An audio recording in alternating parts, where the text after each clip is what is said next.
So, to no one's surprise, Anby got replaced real fast and Qingyi is the new king, queen in the house.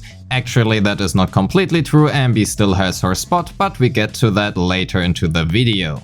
Disclaimer, before we get into it, all footage and information shown is early access from the creator experience server, and that means everything here is subject to change. That also means I will do a complete Qingyi guide when she releases that will have all of the new information and any changes that were made from the creator experience server, so subscribe to not miss out on that or you will lose your next 50/50. The disclaimer out of the way, welcome, I am Ravenous and this is Qingyi's pre-release analysis.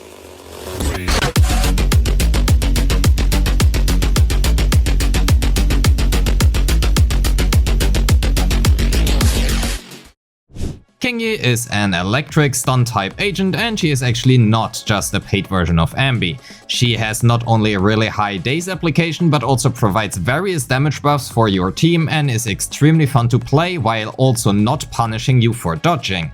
This is fantastic, and with a base of 118 impact, she ranks second among all current characters right behind Lycaon and is tied with Anby. So let's quickly have a look at what her kit does. This will be a simplified and condensed version and I will cover her kit and all the small things to know and care about when she releases. Qingyi features a 4-part basic attack, whereas the 3rd and 4th hit deal electric damage. As already seen in the intro, her basic 3 can technically be extended indefinitely, however doing so is a DPS and daze loss, so we want to make sure to only charge it for the 1.2 seconds, which is until this little flash appears. Doing so enhances her basic 4 and we can inflict a large amount of daze and damage. After her B4 she can repeat her basic combo, but her B1 will be replaced with an alternative version, however we honestly mostly care about her B3 and B4 anyways. She can also follow up any dodge counter and EX special directly with her B3, which is fantastic since this allows us to freely dodge without being punished too greatly. In fact, I would argue we actually get rewarded for actually dodging. Her EX special can also be extended for the additional cost of 20 energy to inflict additional daze and damage. Let's go back to the basic attacks quickly though, since you might have already noticed that Qingyi also features a special resource, there in the top left hand corner. This resource is called Flash Connect Voltage, and whenever she inflicts electric damage, she charges said resource. While she is below a charge level of 75%, holding her basic attack will have her perform a, relatively simple charge attack which does electric damage. However, when above 75%, her charged attack is replaced by an enhanced version, which launches up to 5 strikes forwards and finishes with, a finishing strike. If you let go of the button early, she will directly use her finishing strike immediately. When using her enhanced charge attack for every 1% of her resource above 75%, the enhanced charge attack will also deal increased damage and daze. Now you might wonder, why would one ever let go early if that is just a loss of daze and damage, since her interrupt level is increased, and that is a good question. The answer is, her finishing strike can also trigger perfect dodge when used right before she is attacked. Which brings us to her core skill, because using her finishing strike will apply stacks of subjugation on the target, and for each stack the target stun multiplier is increased, up to a total of 60%. And last but not least, her additional ability grants her more daze for her basics and some attack depending on how much impact you have. Oh, and her ultimate gives you enough voltage to directly follow up with the enhanced charged attack, but we kinda want to keep our ultimate for our DPS character, so you will likely not use this. Before we move on, let's quickly recap her kit to what is actually important. Any dodge counter and EX special can directly be followed with her basic 3. We want to charge this B3 until the flash appears, then go into basic 4. If at 75% or higher voltage, use the charge attack to hit as many times as possible, then finish with the finishing strike. Said finishing strike can also be used to trigger perfect dodge. That covers most of her kit, so let's move on to have a look on how good and free-to-play friendly she actually is.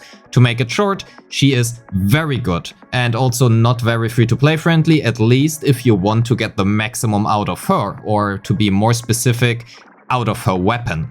Her signature is by far the best choice for her, and honestly also only for her. Every hit of her B3 gives us a stack, and that basically kinda lets us stack her weapon real fast. No other unit can get as many stacks on her weapon, at least up until now. You might wonder why I praise her weapon so much when other options such as Hellfire gears here come close to her signature's performance.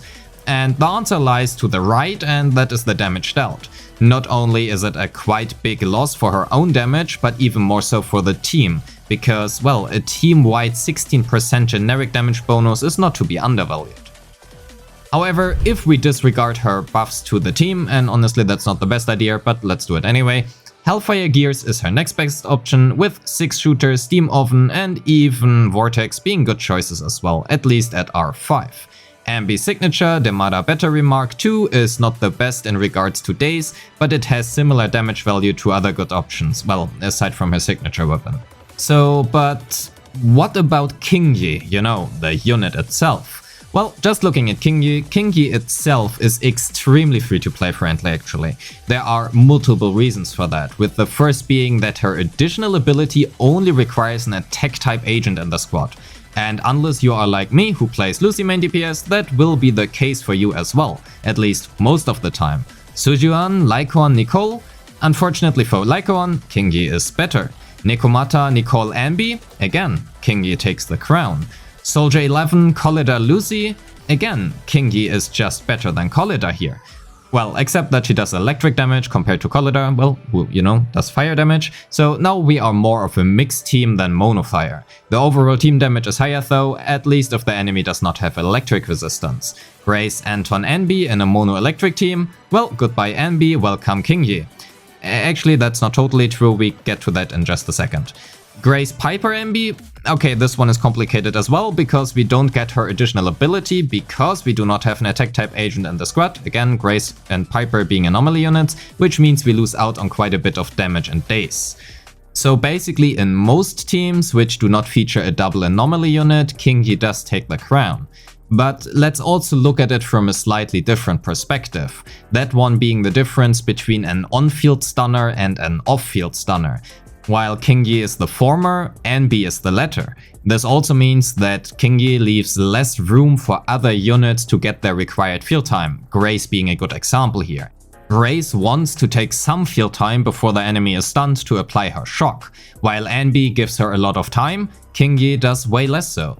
Doesn't mean it is unplayable, but it is noticeable. Hence, at least in theory, the damage of a Grace Anton Qingyi team is higher than if played with Anby, but that requires a really good coordination from your side and giving Grace the field time she wants. So, what about her disk drive sets? Well, if you have already built literally any stunner, a 4-piece Shockstar Disco is fantastic and honestly her best choice. For the 2-piece set, I recommend a 2-piece Swing Jazz for the extra energy regeneration, but a 2-piece Thunder Metal does its job as well. Her being a stunner, looking at her daze distribution chart, we mostly care about her basics, special and dodge. We can't really neglect her core skill and assist as well, even though these are not reflected in the chart. Reason here being, depending on the enemy you face, the amount of parries will vary widely, so I cannot reflect that. This also means we are looking at quite some resources to invest into her, because we have to level her basics, special, dodge and also assist. So you better start farming now. For her Mindscapes, her M1 is pretty good in regards to damage, as you can now instantly start the combat with her enhanced charge attack and also charge voltage faster. This is not only a small damage increase, but also, at least from personal testing, a big quality of life upgrade and makes playing her easier and honestly also more satisfying. However, it is also in no way needed. Her M2 gives your DPS basically more damage due to a higher stun multiplier from her subjugation stacks and also has her stun the target faster. Her C4 feels honestly kinda whatever to me. She doesn't really need the energy, nor does she need the shield.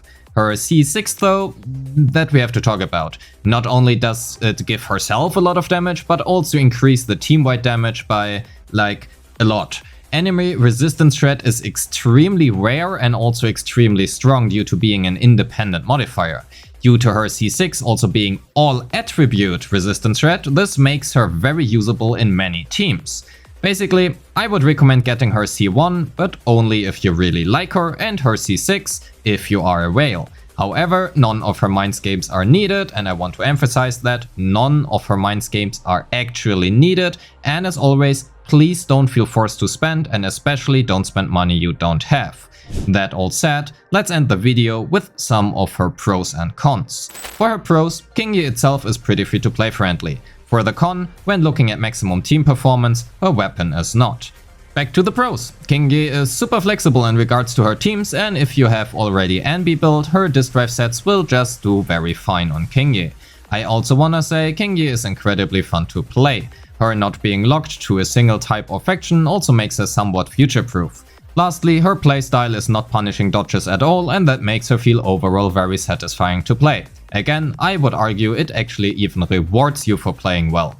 One more con though, while she rewards you for playing well, she also punishes you for not doing so. Which means even though I wouldn't rate her difficult to play, you might wanna practice a little bit. That wraps up the video. Thank you so much for watching. Don't forget to like and subscribe, especially to not miss out on future guides. Leave me a comment on if you will pull for Qingyi or not, and if yes, why. And I wish you a great day. Peace. Oh, and I do know she's pronounced Qingyi, so if you left a comment on that, thanks for helping out the video. Also, my king-queen joke wouldn't have worked out this way, you know, in the beginning of the video.